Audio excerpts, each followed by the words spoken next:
হিংসার জায়গা আমরা রাখবো না, দেশকে ভেঙে টুকরা টুকরা করতে দেব না। স্বাধীনতা সার্বভৌমত্বের জন্য আমরা প্রত্যেকেই ব্যক্তিগতভাবে এক একজন যোদ্ধা হবো ইনশাআল্লাহ।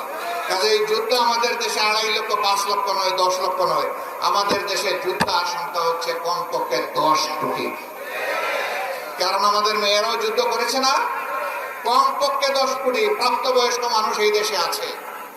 আমরা ইনশাআল্লাহ দেশপ্রেমের অস্ত্র বুকে নিয়ে আমরা আমাদের দেশকে আমরা রক্ষা করবো ইনশাআল্লাহ। আপনাদের সকলকে কষ্ট করে এখানে আসার জন্য, সূর্যমুখী চেহারার জন্য আপনাদেরকে মোবারকবাদ জানাচ্ছি। আমরা দেখেন শান্তিতে সূর্য আমাদের পিছনের দিকে, আর সূর্যের তেজ আপনাদের মুখের উপরে। একটা ফুল আছে, সূর্যের আলো যেদিকে যায় ওই ফুলটা সেই দিকে ঘুরে যায়। আপনারা সূর্যমুখী, আপনারা সূর্যের দিকে আছেন, আলহামদুলিল্লাহ।